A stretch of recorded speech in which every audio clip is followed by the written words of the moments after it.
Добрый день всем, кто нас видит и слышит. В Уфе 11 часов ровно. В эфире программа «Аспекты мнений». У микрофона Разиф Абдуллин, а мой собеседник, заместитель председателя Общественной палаты Башкирии, генеральный директор группы компании «Сеньор» Кристина Недорезова. Добрый день. Добрый день, Разиф. Напомню, что наша программа, трансляция идет в Одноклассниках, ВКонтакте и в Ютубе на канале «Аспекты Башкортостан». В Ютубе я вас прошу ставить лайки, делиться нашей трансляцией со своими друзьями. И также вы можете там писать вопросы, комментарии. По мере их поступления постараемся их озвучить. Ну, тема нашей сегодняшней программы – это социальное предпринимательство как часть бизнеса. И в том числе ваша работа в центре «Сеньор» по профилактике деменции в том числе. Но начнем с более обширной темы. Давайте для начала расшифруем, что такое социальное предпринимательство. Давайте. В основе социального предпринимательства лежит проявление инициативы в решении проблем социально уязвимых категорий граждан. Это бизнес, который нацелен на решение социальных задач. Миссия социального предпринимателя в первую очередь помогать людям, а только уже потом зарабатывать деньги. Тогда это социальное предпринимательство. Но тем не менее, без прибыли здесь невозможно, да, работать? Можно, да. Угу.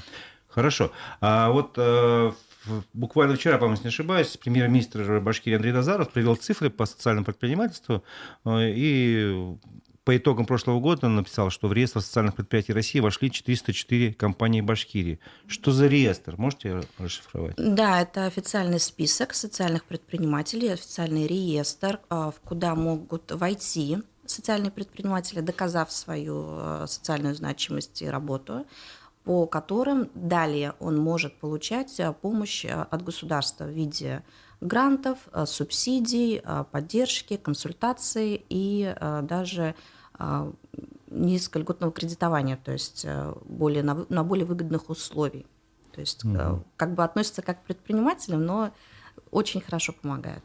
У нас в республике что особенно. надо сделать, чтобы войти? Как доказать, что ты социально значимый? Каждый год собираются списки, подаются, собираются документы. В принципе, ничего сложного нет. В 2020 году мы состояли в этих списках, далее мы перестали подавать. То есть, на самом деле, давайте скажем о том, что социальных предпринимателей в республике больше, чем официально заявленная цифра.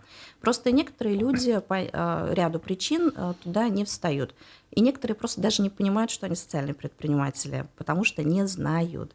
Допустим, я живу в Уфе, и в 2020 году мне просто повезло участвовать в акселераторе социального предпринимателя, и нам подробно объяснили, что мы социальные предприниматели, что мы несем благо благополучателям. А мы на самом деле не знали, что мы занимаемся вот таким классным добрым бизнесом, так скажем. Поэтому на самом деле их больше в списке. То я полагаю, что важно разъяснить, кто вообще может быть социальным предпринимателем. Да, если вот совсем простым языком, это люди, которые трудоустраивают уязвимые категории граждан на работу, которые, так скажем, работают на какую-то идею для этих людей, допустим, те же детские сады, такие же центры, как у меня по профилактике деменции, которые работают с людьми зрелого возраста. Экология тоже может туда войти. Или люди производят какой-то продукт, к примеру, инвалиды делают коробочки, да, подарочные на продажу. Это тоже может быть социальным предприятием, социальным предпринимателем человек может являться.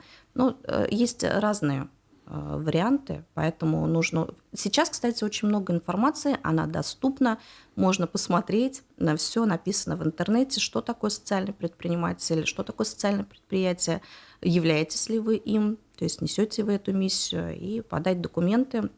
У нас можно и попасть в этот реестр, и пользоваться всеми благами для нас, так скажем. Готовясь к программе, я искал информацию про вас в интернете, и там в открытом доступе написано, что Центр «Сеньор» 60+, гендиректором которого является Кристина Недорезова, открылся в августе 2019 года и занимается профилактикой деменции у людей пожилого возраста. Пока все правильно? Да. Дальше. В этом же году, то есть в 2019 году, Центр стал победителем конкурса социального предпринимательства в номинации «Лучший стартап». Давайте поговорим о вашем центре. Давайте. Как сейчас он работает, особенно после рестарта? Напомню, что из-за ковида Центр «Сеньор» в Уфе на какое-то время прекратил свою деятельность. Да, прекратил.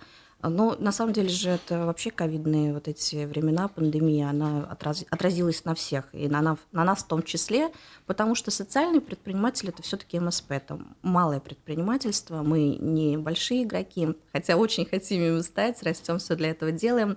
Второе, то, что я хочу сказать, да, мы очень прозрачны, про нас можно читать и читать, и читать информацию. Мы везде о себе пишем, заявляем. У нас работают все социальные страницы, у нас постоянно идет видео и фотоконтент, чем мы занимаемся. То есть мы хотели быть максимально прозрачными для людей, чтобы люди понимали, чем мы занимаемся. Также мы победители конкурса, да, социального предпринимателя 2019 года. В 2020 году мы лауреаты премии «Достояние столицы». 2021 год, по-моему, мы герои изменений Российской Федерации. Также 2021 мы также заняли в России победители конкурса социального предпринимателя уже в России. Уже. Побед много, много, да. Ну, давайте о сегодняшнем дне поговорим. Что О сейчас сегодняшнем происходит? дне мы вновь запустились. Запустились мы в прошлом году летом. Работаем мы в удобной локации. Это центр города, остановка Гостиный двор, здание Башпотребсоюза. Все адаптировано под людей зрелого возраста. У нас есть хороший ремонт, оборудование, лифт.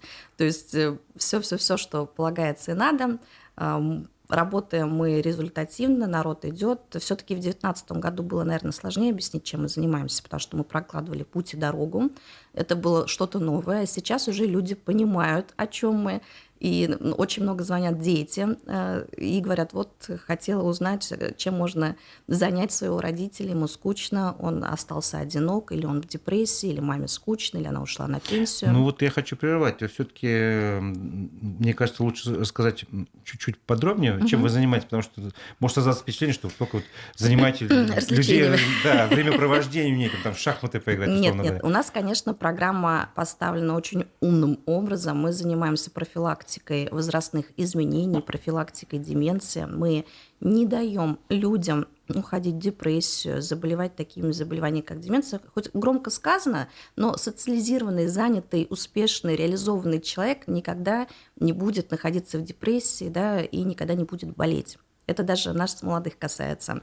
Мы занимаемся как оздоровлением физкультурами различными. У нас их более 10. Это МФК, цигун, тайчи, йога, тайбо. Очень много.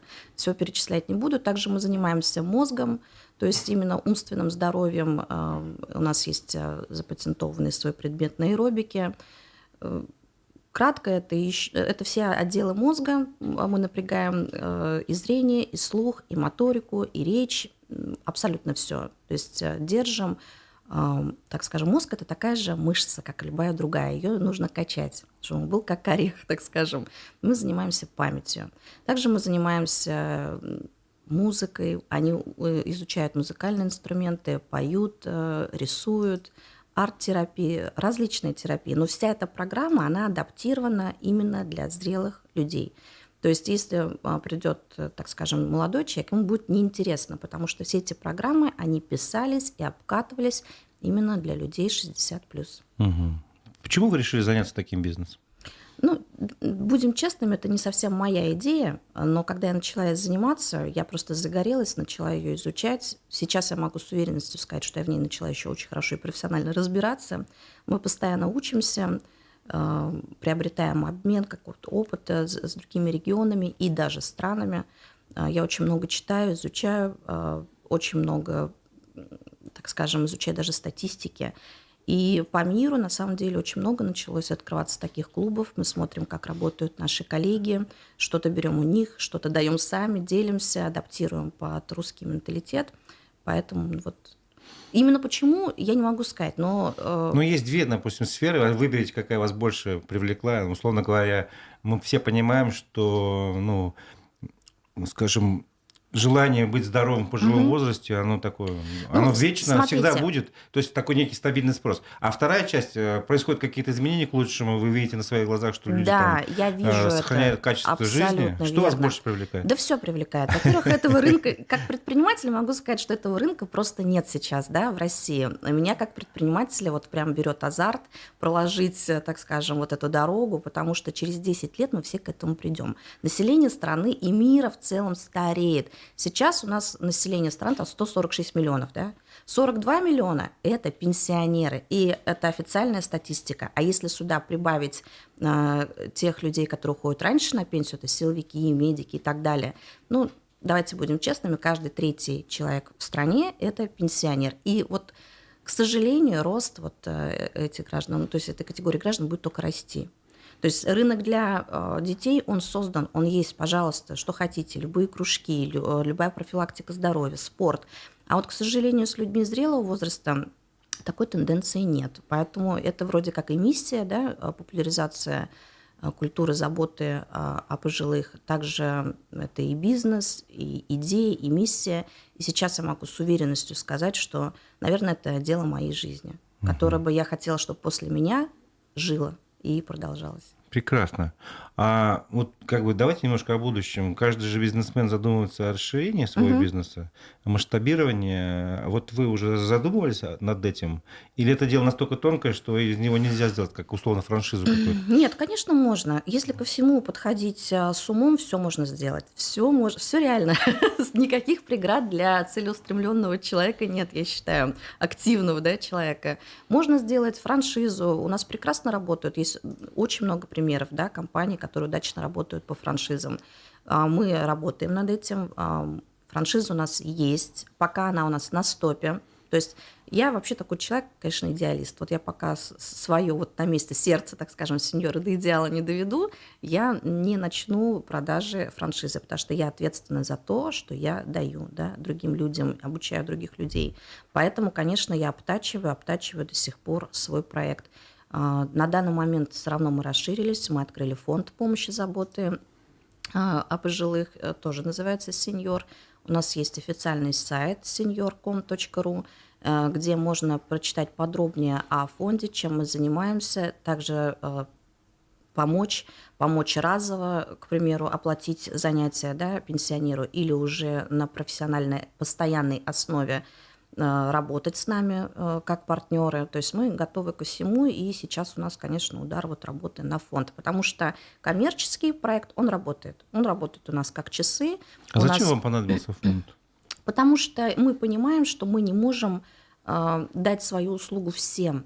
И оно очень хотелось бы. Вот приходит бабулечка и говорит, ну вот нет у меня денег, но мне очень хочется у вас заниматься. Да, у нас есть социальные часы. Обязательно один день в неделю, это бесплатно для инвалидов, для ветеранов ВОВ, для опекунов, для каких-то категорий граждан, у кого есть официальная социальная справка. Но им мало, то есть им нравится, они хотят присутствовать в жизни сеньора. Это же социум, это жизнь, понимаете? Поэтому человек пришел раз в неделю, а что ему раз в неделю? Он хочет ходить постоянно, но не может он оплачивать себя. Детей, к примеру, у него нет, или дети не хотят помогать. Поэтому мы задумались, как же вот помочь этим людям и их не оставить в стороне. Потому что все-таки сеньор, он должен быть для всех людей этого возраста. Поэтому я задумалась, как правильно. У нас был опыт, мы открывали НКО, но немножко вот именно оно было, работать на грантах, не так вот. Я думаю, что фонд, он... Вот понимаете, мы говорим о фондах, и в первую очередь, когда человек видит больного котенка, он там поможет перечислить денег. А если написано о бабушке, которая хочет ходить, танцевать и рисовать, ну, как-то человек неохотно, да, помогает. А ведь на самом деле это очень упущенный момент. То есть это люди, которые хотят так же жить, как мы, так же реализовываться, иметь друзей. То есть жить обычной социально активной жизнью. Ведь очень много людей в этом возрасте, которые еще социально активны и даже хотят создать семью, не поверите. Очень много людей, находящихся в депрессии по ряду причин, что они одиноки, что им скучно, депрессия, потому что закончилась работа. Есть люди, у которых уже есть первые звоночки деменции, там, потеря памяти, ориентации. А жить-то им хочется, это обычные люди. Поэтому мы задумались, как мы можем помочь всем. Ну, всем мы не поможем, но, так скажем, по крайней мере, увеличить количество, да, увеличить количество благополучателей, поэтому мы задумались о фонде. И фонд все-таки мы хотим настроить таким образом, чтобы работать именно с крупным бизнесом, с крупными игроками, чтобы они понимали, кому они помогают, и хотели бы помогать, наверное, старшим. Ведь мы все, в принципе, вот... Есть какой-то интерес со стороны бизнеса? Да, Вот, успеет. Да? Конечно, потому что бизнес, он не всегда же говорит об этом громко, что вот да, мы помогаем, да, кому-то, но очень многие люди и компании на самом деле помогают. Почему Мгм. нет? Фонд – это хорошая история, но главное, чтобы фонд был прозрачным, чтобы каждый мог увидеть, чем фонд занимается, что это не мошенники, не кто-то, а что он реально работает и приносит благо, вот благо получателям. А мы, я уже повторюсь, мы очень прозрачны в этом, мы готовы работать, отчитываться, вся информация всегда есть на сайте, поэтому мы вот только за. Ну вот вы справедливо заметили, что ну, проблема продления качества жизни Мгм. людей пожилого возраста, она ну, актуальна. Об этом уже и государство задумалось. И я могу здесь немножко ошибаться в том плане, когда именно была программа «Башкирское долголетие» задумана, но она сейчас в данный момент реализуется. Насколько я понимаю, вы в ней тоже принимаете Да, участие. активно. Вот как вы вообще относитесь к этой программе? Насколько она полная, да, скажем так, в полной мере охватывает все проблемы вот в этой сфере? И что-то, может быть, что-то можно еще добавить туда? Я, конечно, опять же, как перфекционист, вижу какие-то всегда дыры, пытаюсь помочь еще что-то сделать, но у меня же, понимаете, у меня есть обратная связь всегда. То есть у меня есть люди, которые пользуются этой программой, и я вижу, что они рады, они благодарны ездить по Башкирии. У меня все абсолютно люди, которые ходят в сеньор-центр, я их всех заставляю пользоваться даже этой программой, даже кто не хочет. Они ездят, я сама их вожу по этой программе летом.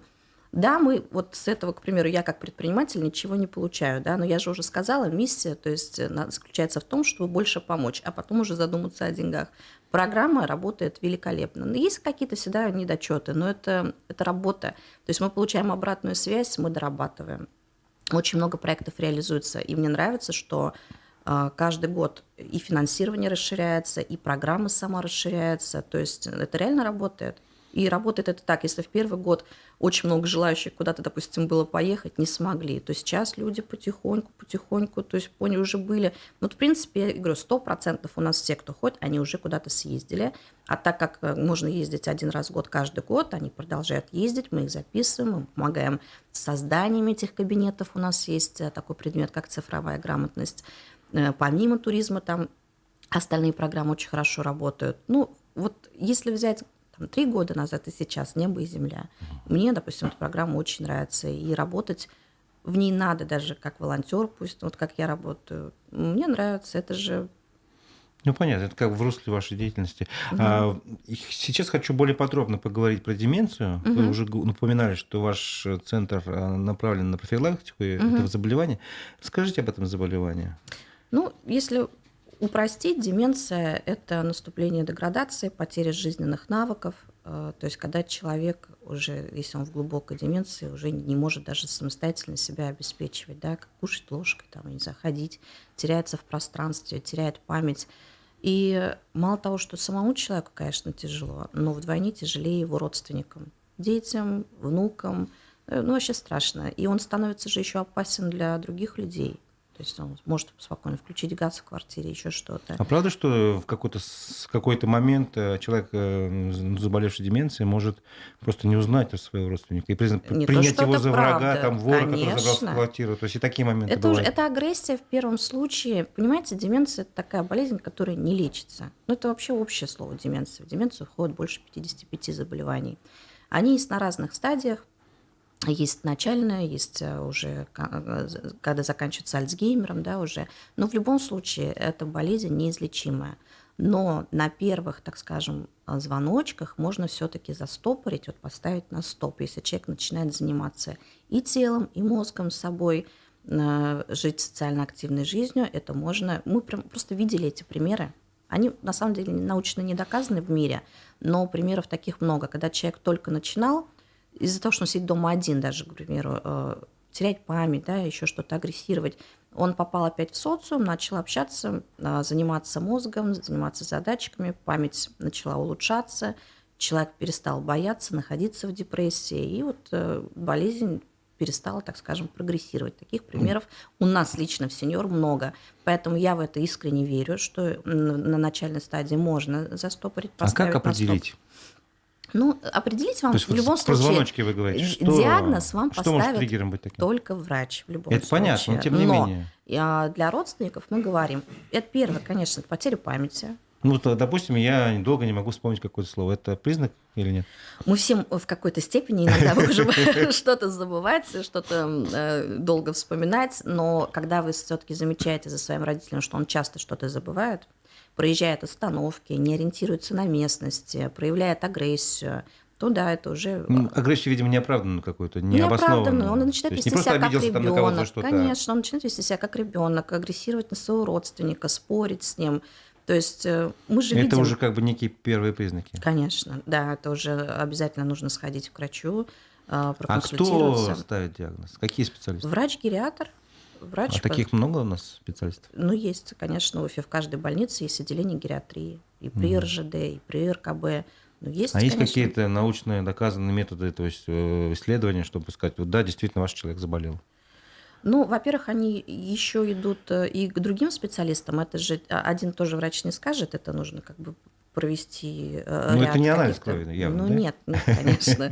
Нейробиологи они могут посмотреть, и врачи-гериатры. И анализы они тоже сдают в любом случае. Но я просто не врач, который работает в медицине, Ну, и понятно, понятно. за них отвечать вам не буду. Это работа их. Да, я знаю, что нужно делать, и мы часто отправляем, можно сказать, что 50% приходящих мы отправляем к врачам, мы не берем. Я просто понимаю, что зачем я буду Ну, то есть это обманывать. уже некая средняя стадия или тяжелая там уже пошла, там ближе к Ну, тяжелой степени, да? есть их три. Первая легкая, есть средняя и тяжелая. Тяжелая это когда человек уже лежит, не ходит, разные есть. Но когда я вижу, что человек вроде как бы ходит и сам себя может обслуживать, а потом резко взять и забыть, где он находится, и потеряться. Мы в любом случае за человеком наблюдаем. Вот он приходит первый гостевой день, мы смотрим, как он себя ведет в социуме, как ему легко, тяжело находиться. Иногда мы сразу видим, то есть у нас есть все равно тестирование, которое они проходят, когда приходят, и мы видим уже степень какую-то более-менее, даже в первой стадии какую-то степень, да, когда мы можем заняться человеком, когда мы уже отправим к врачу. И к врачу мы отправляем очень много людей. Очень. То есть я вам просто вот скажу, что это на самом деле не изученная, да, болезнь, но это бич не только нашей страны, вообще мира. То есть я сейчас скажу, ну, может, не то, что сакральную цифру, но, скажем, люди старше 75 лет по миру, это, ну, где-то 70% уже Подвержены заболеванию. не Да? то, что подвержены, А у них уже заболеют есть, уже. конечно.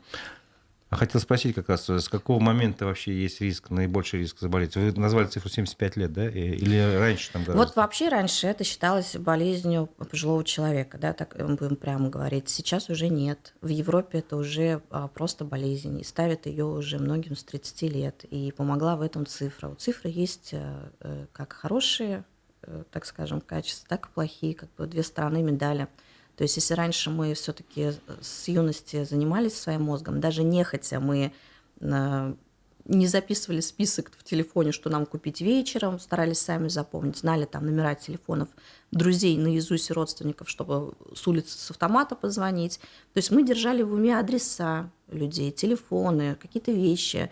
У нас не было какой-то... Вроде сейчас такой загруженности нет, как и раньше, но мы все отдали телефонам, машинам, все за нас что-то делает. Мы свой мозг, можно сказать, не напрягаем. Немножко разгрузили, скажем. Ну, не немножко, множко Сильно, разгрузили, конечно. Не все, конечно, не все. И еще говорят, что деменция – это болезнь умных людей, которые всю жизнь работают умом, трудом таким умственным, выходят на пенсию, Перестают этим заниматься, да? перестают этим резко заниматься, происходит адаптация такая, и человек теряется. То есть его мозг привык работать там, грубо говоря, на 100%, и тут он раз и не напрягает так свой мозг. И вот, к сожалению, идет деградация. Поэтому мы и не даем. Вот как раз-таки мы занимаемся людьми, когда у них наступает вот эта адаптация на пенсии, загружаем их мозг, чтобы он также работал, чтобы у него был свой режим жизни, как и раньше. А так, конечно, если раньше в 80-х даже взять, мозг человека мог запоминать новую информацию минут на 40 в день, то сейчас я могу сказать, что молодое поколение, ну, я вот себя к молодому поколению, так скажем, приурочиваю, то есть это 20 минут в день. А люди старше 60 лет, они могут только 10-15 минут в день новой информации запоминать. Это можно увеличивать. Если заниматься своим мозгом, заниматься своей памятью, можно увеличивать. Вообще в Европе люди уже давно об этом задумались. И не только в Европе. Давайте возьмем Китай, да, долгожителя. У них утро начинается с чего? Ну, видно, все эти кадры видели, массовые занятия на Массовое улице. занятие на Там, улице на свежем воздухе тоже цигуном. цигуном, да. Цигун – это не просто зарядка, это дух, ум, тело, там все вместе взятое. Они долгожители, и в 97 лет их мозг очень хорошо работает. А у нас почему-то вот менталитет, мы на пенсию ушли, если сада нет, мы сидим дома перед телевизором. Ну, кроссворд, да, максимум, еще что-то. Мало клубов, мало, то есть мест, куда человек может пойти и чем-то заняться. А ведь самое главное – это человеку профилактировать, это что-то новое познавать. То есть это не обязательно пойти там, садоводством заниматься. Надо каждый день познавать что-то новое, читать То книги, есть, учить условно, человек, языки. который никогда не брал в руки гитару, вдруг он в пожилом возрасте начал заниматься, почему нет? У нас даже Если ему это пример нравится, да? такой есть, да. У нас есть сеньор, он ходит в центр с самого начала, он всегда мечтал научиться играть на гитаре. И он, когда начал к нам ходить, он начал заниматься. Вот, и у него получилось. Он пел в хоре всю жизнь, у него есть какая-то к музыке любовь, но он говорит, вот я хочу сам сыграть. И он начал заниматься и играет. То есть все возможно. Нет, не надо к этим людям относиться как к беспомощным людям. Это обычные люди, такие как вы, как я, как все остальные. Но они все так же могут. Ну, конечно, конечно. Тем более у них жизненный опыт огромный. Конечно. А какие группы риска есть? Вот, не знаю, условно, там, может быть, с лишним весом, там, или те, кто, как вы говорите, занимается умственной деятельностью, потом перестал заниматься? Ну, во-первых, это есть расположенность, которая передается. Это наследственная болезнь? Может быть такое и наследственно, может быть приобретенным. Опять же, я же говорила, что это чаще болезнь умных людей, которые всю жизнь работали. Ну, хирург, представьте себе, вот он работает, и он до 80 лет вот, не уходит на пенсию, он стоит за операционным столом, он проводит сложнейшие манипуляции, да, он постоянно думает, он работает руками. И вот резко он вышел на пенсию. То есть у него уже такого стресса вот нет, он так не напрягает свой мозг. И вот он, к сожалению, чаще всего не справляется с этой адаптацией. То есть потому что мозг уже так не напрягается. Поэтому подвержены люди, которые резко перестают напрягать свой мозг, заниматься своим мозгом.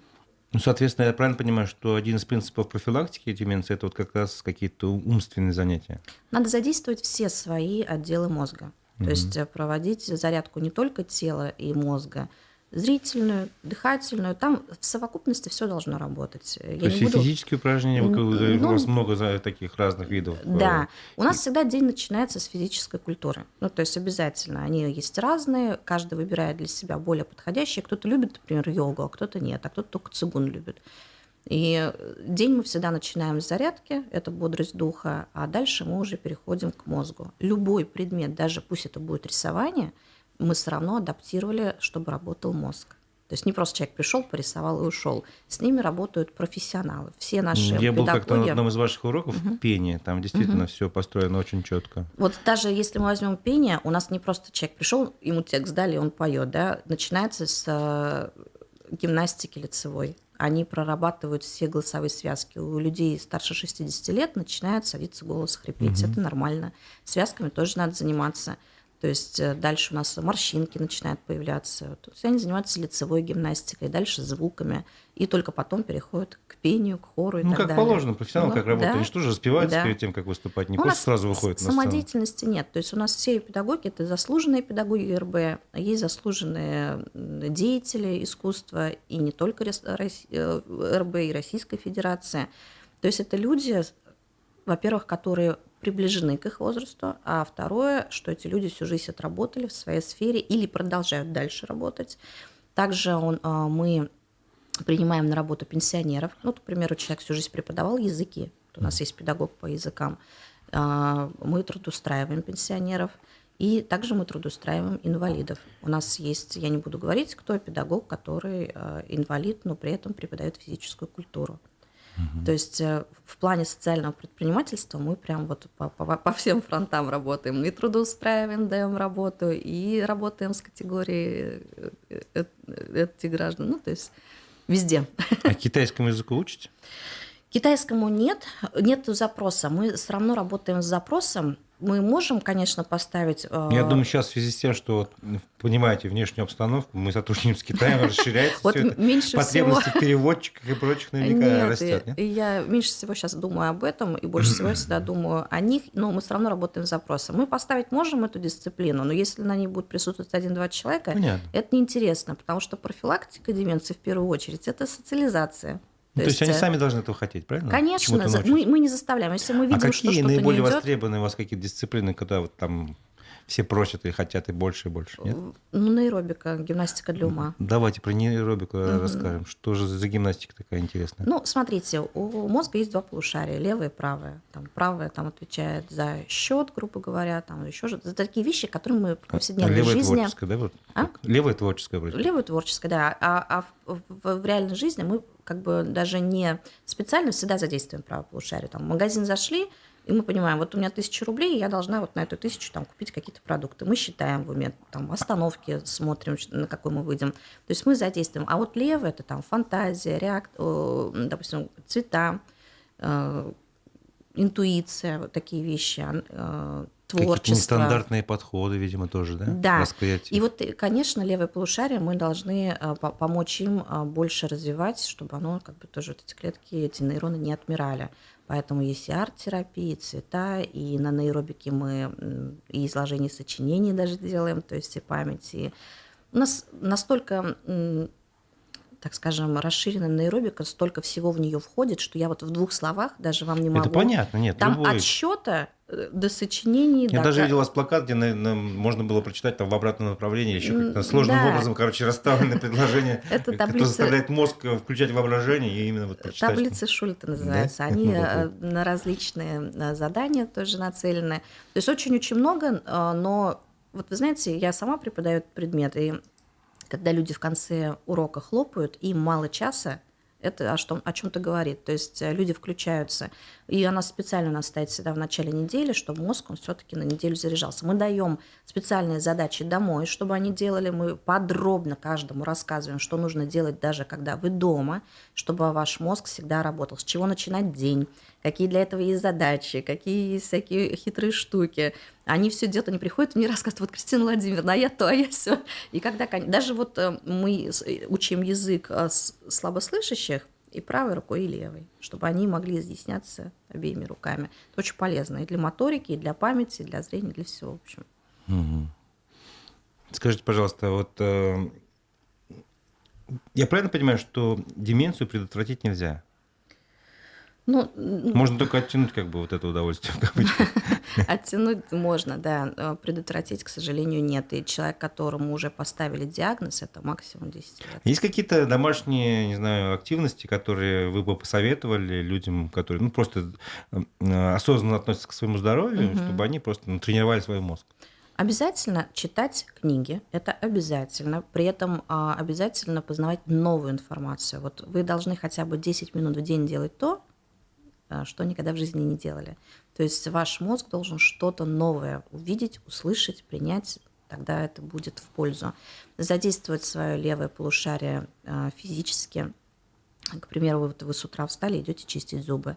Вот вы чистите правой рукой, также почистите левой. Помешали стакан с чаем правой рукой, также левой. Ну, то есть, если это левша, естественно, правой.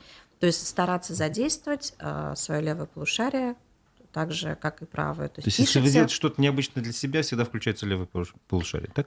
Ну, не совсем так, не совсем верно, но это об этом можно очень долго просто рассказывать, чтобы не путать слушателей и вас. Лучше приходите и смотрите со своими глазами. Но даже текст наоборот, его можно распечатать в интернете, читать. Или слова наоборот. Тут идете по улице, прочитали название магазина. Несмотря на вывеску, попробуйте прочитать его в обратную сторону. Ну, либо составить из него какие-то новые слова, например. Новые слова, да. Либо вы там идете, на светофоре стоите, и вот пока вы стоите, сделайте себе задачку, найдите 5 предметов красного цвета. Вот 60 секунд стоите, вот вам ровно минута. И вот девушка в красной куртке идет, вот красный цвет светофора и так далее. То есть вы постоянно даете какие-то задания своему мозгу. То есть он работает, это полезно. А шахматы, шашки? Шахматы, шашки — это все отлично, но вы же не можете стопроцентно задействовать только вот играя в шахматы, Ну, понятно. понимаете? Нет, я говорю, просто это Задача, помогает как бы развивать мозг, конечно, помогает, укреплять но его. задачи должны быть разные. Они должны быть нацелены на разные отделы головного Мгм. мозга, то есть зрение, слух, речь, моторика. То есть задания должны быть То разные. есть, условно говоря, например, можно даже, ну, не знаю, пойти задом наперед, по Можно, квартире чуть-чуть да. поплавать, У нас там, даже на каким-то цигуне еще вот есть что-то. такие профилактики, есть даже профилактика падения, ходьба наоборот и так далее. То есть это все. Сейчас, конечно, все есть в интернете, но вот я все-таки дам совет, что лучшая профилактика деменции — это социализация. Мгм. Человек должен социализироваться, и человек должен реализовываться. То есть это такие две самые главные штуки. То есть да, можно заниматься дома. Это как ну, как бы доп. Помощь, но в любом случае нужно социализироваться, и главное, в своей возрастной группе. Ну, плюс-минус 10 лет. То есть если вы считаете, что вы сидите только с внуками, и это и есть социализация, нет. То есть социализироваться нужно все-таки со своей возрастной группой. Ну, условно говоря, я не знаю, вот можно привести пример, видимо, ну, условный клуб филофонистов, которые Мгм. пластинками, естественно, не самые молодые люди занимаются в возрасте. Можно в такой клуб ходить Можно, да? на встречу. То есть Можно. где-то общаться именно Но с... стараться все-таки нужно заниматься чем-то новым. То есть Мгм. это хобби — это здорово, но если ваш мозг познает что-то новое постоянно, даже 3 слова в день вы английского языка или какого-то другого, любого китайского учите, это уже польза. Через месяц повторяете. Что-то новое должно входить в вашу жизнь. Очень интересный подход. Мгм. Я советую слушателям запомнить. Каждый день хотя бы 10 минут уделите Слушайте, ну это познанию касается, чего-то нового. это Вы, по касается, крайней мере, да, чуть-чуть отдалите свое это не там касается не только людей зрелого возраста, это касается нас всех. всех. Просто у нас вообще активная же социализация у молодых. То есть мы в течение дня делаем очень много всяких вещей, и мы не замечаем, но мы социализированы. Когда дети говорят своим родителям: мам, вот я тебе скачала Сбербанк, оплатил коммунальные услуги, я говорю, не надо, ну, ребят, не надо своим родителям как бы помогать вот в этом. Пусть он встанет, приведет себя в порядок, накрасится, оденется, надушится, пойдет прогуляется. Во-первых, мозг получает кислород. 10 минут прогулки — уже польза. Встретит соседку. Соседка скажет: а ты знаешь, Клава рассказала, там сосиски на 25 рублей дешевле, грубо говоря, да? Да. Но это уже новая информация, это уже социализация. Вот она пошла, она это запомнила, пошла по пути хлеб купила или зубную пасту, за коммунальные услуги заплатила, она столько манипуляций, действий сделала, это уже польза, чем сидеть перед телевизором, все заплатил с интернета, все себе упростил, и при этом ты ничего не сделал, даже кислород не получил. А самое важное — всегда мозг кормить. А чем кормить? Не только информацией, но и кислородом. Дышать свежим воздухом полезно. Мгм. Хорошо. Немножко сменим тему. Мы же вас представили еще как заместителя Мгм. председателя общественной палаты Башкирии. Хотелось бы немножко об этом поговорить. Вот Мгм. чем вы там занимаетесь и с какими, не знаю, обращениями приходится сталкиваться к вам? Ой, очень много обращений, очень много чем занимаемся. Каждый член общественной палаты очень активный, занимается в своей сфере, в своей комиссии. Конкретно, если говорить про меня, то даже вот по последнему обращению девушку обманули в юридической компании, пообещали ей сделать гражданство. Но, естественно, это обман, ни одна компания не может этого делать, да, это все-таки Ну, то есть есть юридически. еще такие наивные люди, которые полагают, что за деньги можно Человек гражданство сделать. приехавший, не понимает наших законов, еще чего-то. А потом, когда мы начали проверять и копать, получилось, узнали, что они обманывали пожилых людей, выдавая за деньги, обещали выдать ветерана труда, к примеру, или еще что-то, да. То есть есть такие, очень много таких компаний.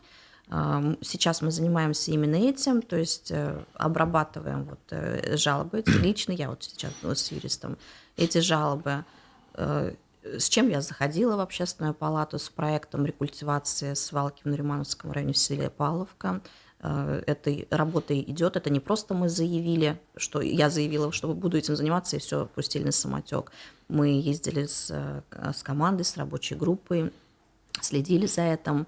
В 2022 году половина свалки уже рекультивирована, и в 2023 году, как обещал министр экологии, она будет закончена, этот проект. То есть это хорошие такие правильные вещи, экология, потому что жалоб поступало оттуда очень много. Именно мне приходили эти жалобы, именно я этим занялась. И я очень рада тому, что за 3 года, будучи в палате, я как бы смогла вот реализовать, донести мысли и жалобы этих людей до руководства республики, что руководство республики пошло навстречу, что они сделали, что вот это все реализовалось. Вот я счастлива, это такая моя маленькая победа. Если касаться других вещей, у нас есть конкурс «Отцовская доблесть», которым занимаются все члены общественной палаты, кто как может, по чуть-чуть, но это просто, даже слабо сказано, что не то, что гениальный конкурс, это классный конкурс, да, то, что мы занимаемся вот этими папами, что-то ограждаем мы их, рассказываем о них. Много чем с ними. Работы хватает. Вот честно, А хватает. с этой При этом юридической компанией женщины- удалось разобраться? То есть как бы и привлекли к Да, ответственности? да, завели уголовное дело. Сейчас это все в процессе. Помимо общественной палаты мы все входим в общественные советы при разных министерствах и органах. Там тоже есть своя работа общественная, какие-то новые законопроекты, какие-то предложения для предпринимателей. Тот же пакет там, помощи предпринимателям. Это же тоже дополнение от кого? Нужна обратная связь, дополнение вносят и общественники, и люди, которые причастны к этому. То есть работы всегда много. И заседаний, и работы в палате, и общественной работы. Ну, много. Ну, сама эта работа же тоже как бы общественная, она же не оплачивается? Нет, нет. То есть это как бы опять ваша как бы волонтерская деятельность, условно говоря? Общественный труд, не то что волонтерская деятельность, общественный труд, который... Вот на самом деле это мне принесло вообще, как даже предпринимателю, и вот сейчас в работе с фондом огромный опыт. То есть мне как общественному деятелю, то есть когда я зашла в палату, мне кажется, я была каким-то наивным ребенком, а сейчас с происшествия даже вот очень много коллег, которые меня чему-то научили. Абрамова Ирина Евгеньевна, большое спасибо, мой ментор и учитель. Очень много что переняла от других людей. Вообще, мне кажется, вот палата, она меня изменила. Я стала более четкой, я точно знаю, чего я хочу, строю стратегию даже своего бизнеса, знаю, как работать с органами власти, поэтому наша работа, моя, так скажем, уже скоро подойдет к концу, к осени. Вот большой вопрос, то есть что делать дальше, но я четко знаю, что я вот уже такой состоявшийся, уверенный в себе человек, такая личность, которой вот я уже не боюсь ничего. Сеньор мы уже закрывали, открыли новые тоже, в том числе благодаря работе в палате, все это удалось сделать. Поэтому огромная школа, с которой с большой благодарностью отношусь к этой работе. Про сеньор еще хотел спросить, насколько высок спрос на услуги? Сейчас очень большой. Когда мы начинали, мы рассказывали о себе очень много. Кто мы, что мы, для чего мы, люди не понимали. А сейчас у нас очередь, чтобы записаться к нам в группы, на 3 месяца. То есть мы еще реализовали государственный проект, также в рамках башкирского долголетия по сертификатам, да, для пенсионеров. Принимаем, то есть большое количество людей. Вот он пришел по сертификату, получил 8 занятий, и он говорит, я не хочу ходить, я хочу остаться. Ну, то есть он приобретает абонемент, и то есть нам государство очень помогло в этом. Ну, вы же знаете возможности своего центра, можете оценить, скажем, сколько человек вы можете переварить максимально? Можем. Ну, так, в кавычках Ну, переварить. смотрите, у нас же в любом случае, вот у нас дневное есть расписание, есть вечернее, есть утреннее. То есть за день у нас может пройти до 90 человек. То есть группа вмещает 30 человек. Если сделать 3 расписания в день, это 90 человек в день. Это очень много. Посчитайте, сколько это в месяц, посчитайте, сколько это в год. Ну, это много с одной стороны, а в масштабах вот проблемы, которые мы обсуждаем, наверное, все-таки это какой-то процент. Вот этот можете оценить? Сколько, условно говоря, нужно таких центров, чтобы обеспечить потребности всех? Я скажу, Да. такой центр нужен в каждом дворе.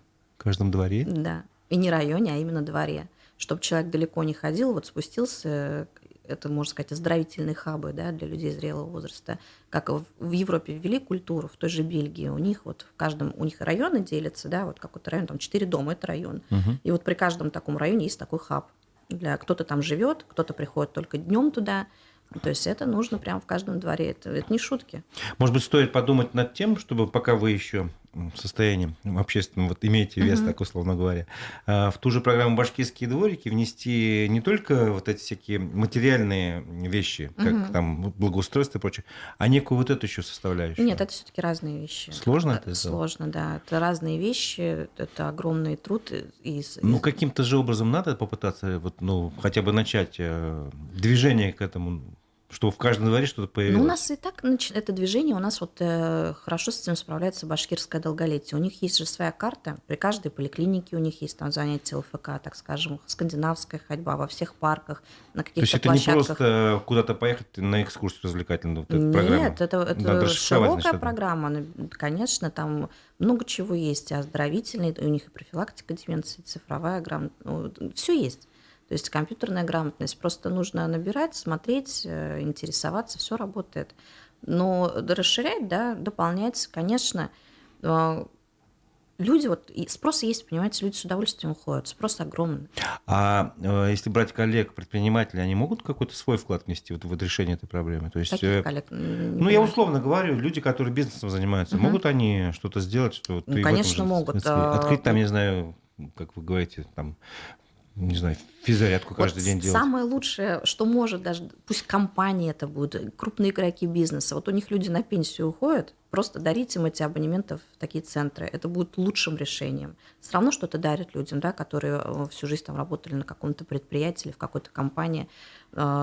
Обеспечить им комфортное, так скажем, комфортное пребывание и адаптацию на пенсии, вот, пожалуйста, дарить такие сертификаты. Понятно. Ну и плюс, наверное, может, какие-то корпоративные программы еще, ну, и, условно говоря, ту же физическую активность, чтобы была на предприятии, там еще что-то. Предприятие от предприятия сделать можно, конечно, но я считаю, что все-таки должны специализированные центры существовать вот с таким качественным подходом и контентом и с такими людьми, которые занимаются своим делом. То есть на предприятии что, человек вот пришел, ЛФК он наказал или что, это все-таки там залы адаптировать. Понимаете, это же все залы даже нужно адаптировать под это, оборудование. То есть это не просто так, пришел где-то, позанимался и ушел. Мгм. То есть это нужен специализированный столы, оборудование, подход. Это, тем более, если человека преклонного возраста, это удобная локация от остановки, это лифт, чтобы не было ступенек, минута ну, как бы я говорю, куда-то, чтобы это все было адаптировано и удобно под людей зрелого возраста. То есть абы как это не работает. Это должно быть с профессиональным подходом. То есть профессиональный уровень должен Ну, быть. конечно, конечно. Понятно. Хорошо, я вот еще хотел, чтобы вы напомнили про фонд. Мгм. Во-первых, его создали до Нового года, если я не Ну, за ошибаюсь. 5 дней, да. Какими проектами, помимо вот того, что привлекать, не знаю, спонсоров, крупные предприятия для занятий в центре сеньоров, этим занимается фонд или что-то еще есть? Вообще мы готовы к любой коллаборации. То есть хочет крупный игрок для своего предприятия сделать такой центр или в другой город, да, открыть такой центр. То есть мы вообще готовы ко всему. Ведь фонд это не только что оплати и в нашем центре приди позанимайся. Давайте расширяться. Почему? Крупный игрок может сказать, я хочу, чтобы таких центров было там несколько в Уфе. Да? Мы готовы ко всему. Методички те же самые. У нас запатентованная своя программа. Может, он сам хочет это сделать. То есть фонд это такой не квадратный, да? Это все-таки кубик-рубик, который крутится Может во быть. все стороны. Пожалуйста, это любые грани. Мы готовы сотрудничать.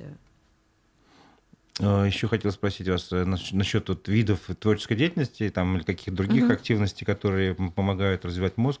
Сейчас вспомним просто. Есть же очень много ну, таких достаточно популярное направление, в основном среди молодежи, правда. Это квиз, это Мгм. что, где, когда и прочее. У вас что-то подобное Вот происходит? не то, что происходит. У нас с первого дня у нас есть умные игры, где они собирают конструкторы, различные вещи, с ними работает профессиональный педагог-аниматор. Это как ментальная, знаете, такая штука.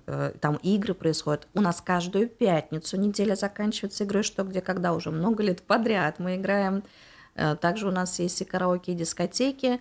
Я не знаю, можно об этом говорить или нет, но мы приобрели покер. Но он будет честный, не на деньги. Ну, вы же, Только это же как вид деятельности именно умственной. это умственно, потому что это очень умная игра, там нужно знать очень много правил, запоминать их. Это больше для их ума, а не, А в не ради игры. мафию не играете? Играем. И в мафию играете? Да, ну, они больше любят интеллектуальные все-таки такие игры, когда нужно подумать. Поэтому у нас в штате есть человек, которая разрабатывает вопросы, что, где, когда. То есть мы их не просто в интернете находим или там купили эту игру, а у нас прям сидит человек, который продумывает под их возраст, чтобы им было интересно. Допустим, вспоминаем, у нас на позапрошлой неделе была игра, мы вспоминали кумиров кино, их молодого возраста. Вот прям вот у них горело, им нравилось. То есть это же, говорю, у нас не все подходит под их возраст, нужно дорабатывать, то есть под их возрастную группу. Поэтому у нас прям специальный человек работает вот над этой игрой, проводит ее. У нас кубок хрустальной совы, им очень нравится. Я могу сказать, что счет ведет всегда сеньоры. То есть они выигрывают, им это очень нравится. Поэтому неделя у нас начинается серьезно, да, то есть аэробика, физкультура. Физкультура у нас всю неделю, конечно, а заканчивается уже каждую пятницу. Мы поздравляем именинников, которые у нас есть в центре. У нас чаепитие, тортики, они сами любят печь, все приносят. То есть игра комфортная, дискотеку мы делаем, приглашаем музыкантов даже к нам в живую музыку и поем в караоке. В общем-то, у них прям такая насыщенная жизнь. Я даже сама так активничать не могу, как Я они. прям завидую. Самое интересное, что мы сами с ними отдыхаем, поработали, отдохнули, поэтому это такая взаимная коллаборация очень То есть хорошая. какому-то, не знаю, условно говоря, руководитель предприятия крупного, где есть ветераны, которые заботятся о них, можно условно с вами связаться и сказать, а проведите-ка у нас тоже чистый виз. Вы спокойно это можете Да, сделать. и не можно связаться, а нужно, потому что все-таки нету ничего дороже здоровья, да, психологического состояния человека, потому что все проблемы от нервов, поэтому разгружаться надо обязательно.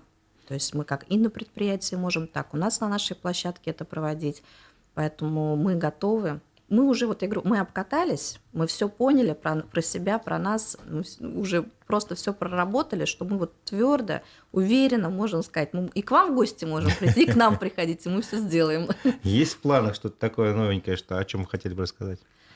Ну, я вот поняла одно, что хочешь рассказать, насмешить Бога, расскажи о своих планах. Нет, мы работаем... Сначала сделайте, потом будете рассказывать. Да, вот я теперь уже, как новый центр мы открыли, мы сначала делаем, потом рассказываем. Вот могу рассказать, что на каждый праздник мы делаем какие-то классные штуки для наших сеньоров. Сейчас у нас приходил стилист-парикмахер к 23-му, а к 8 марта у нас придет стилист-парикмахер, визажист, и будет приводить наших красавиц не то что в порядок, а делать еще их красивее. А будет фотосессия? Ну, всегда фотографируем. У нас, я говорю, вот за что мы боролись всегда, за прозрачность. У нас всегда можно посмотреть. При том, что есть такая функция, что дети могут смотреть, чем заняты их родители в данный момент, и не только смотреть, но и слышать. Я всегда за прозрачность того, что мы делаем. То есть, поэтому всегда видно, набирается сеньор-центр в интернете, в какой соцсетью вам удобно пользоваться, или просто почитать в интернете, все можете о нас узнать, В прочитать. Телеграме тоже присутствуете? Да, у нас есть канал. То есть во всех соцсетях страны Да, и мира, пожалуйста. да, пожалуйста. Центр сеньор. Хорошо, у нас время подходит к концу. Дело в том, что буквально через несколько минут должны сюда зайти другие ведущие, Владимир Барабаш и Константин Акаемов. Они проведут программу Digital Среда, в которой обсудят новости диджитал совершенно сообщества и маркетинга. Вот, поэтому давайте на этой волне сейчас попрощаемся. Я напомню, что у нас с собеседником в гостях в студии была заместитель председателя Общественной палаты Башкирии, генеральный директор группы компании «Сеньор» Кристина Недорезова. Большое спасибо, что пришли. У микрофона был Разиф Абдуллин. Программа «Аспекты мнений». На этом с вами прощаемся. И до новых встреч в эфире. Спасибо.